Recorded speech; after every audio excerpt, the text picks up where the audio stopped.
여러분 안녕하십니까? 광주 MBC 뉴스데스크입니다.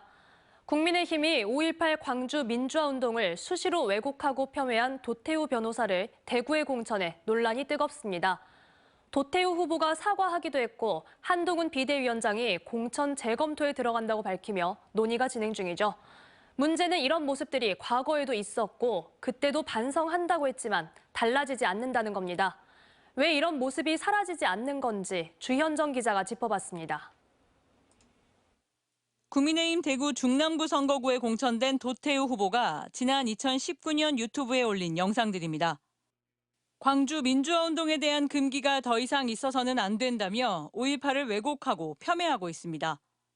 굉장히 문제적인 부분들이 있고 특히 거기에는 북한 개입 여부가 문제된다라는 것이 사실은 상식입니다. 우리가 재조사를 해보면 당시 과연 북한의 광범위한 개입이 어떤 식으로 이루어졌는지에 대한 처음에는 도태우 후보를 엄호했던 한동훈 비상대책위원장이 공천 재검토에 나설 정도로 파장이 일자 도태우 변호사도 일단 고개를 숙이는 모습을 보이고는 있습니다. 선거를 앞둔 민감한 시기라 공천이 철회될 수도 강행될 수도 있지만 문제는 이런 행태가 반복된다는 사실입니다. 5.18 왜곡 발언을 했던 김재원 국민의힘 최고위원의 사례가 상징적입니다. 김재원 최고위원은 지난해 3월 정광훈 목사와 대화하는 과정에서 5.18 폄훼 발언을 했습니다. 헌법 정신에 5.18 정신을 헌법에다 넣겠다. 그런다고 전라도 표가 나올 줄 압니까? 불가능하죠. 그냥 저도 반대입니다. 논란이 일자 국민의힘은 지난해 5월 김재원 최고위원에게 당원권 정지 1년을 의결하면서 김 최고위원은 올해 4월 총선 출마 자격을 잃었습니다. 하지만 지난해 11월 인유한 혁신위원장이 징계를 풀어주면서 총선에 나서게 됐고 현재 경북 의송, 청송, 영덕, 울진 지역구에서 2인 경선을 치르고 있습니다.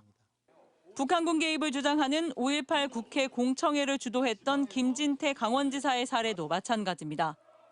5.18 유공자라는 이상한 괴물 집단을 만들어내면서 우리의 세금을 축내고 있습니다.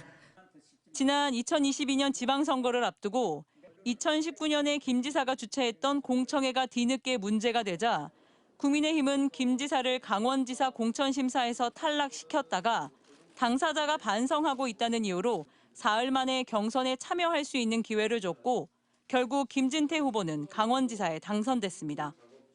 5.18 망언으로 논란이 일면 일단 사과하고 그래서 여론이 잠잠해지면 다시 공직에 나서는 악순환의 고리를 이제는 끊어야 할 때가 됐습니다. 한동훈 비대위원장 보다 철저하게 이 부분은 다뤄야 된다고 봅니다. 그냥 어물쩍 사과했다 그걸로 넘어갈 일은 아니다. 보다 구조적으로 다뤄야 된다. 국민의힘은 이번 광주 지역 총선 1호 공약으로 민주당의 대선 공약이었던 5.18 정신의 헌법 전문 수록을 내걸었습니다. 공약이 빌공짜, 공약에 그치지 않도록 하기 위해서는 국민의힘의 의지를 실질적으로 또 제도적으로 보여줘야 할 것입니다. MBC 뉴스 주현정입니다. 언제 어디서나 내 손 안의 뉴스. 광주 MBC 뉴스 유튜브 구독으로 함께하세요.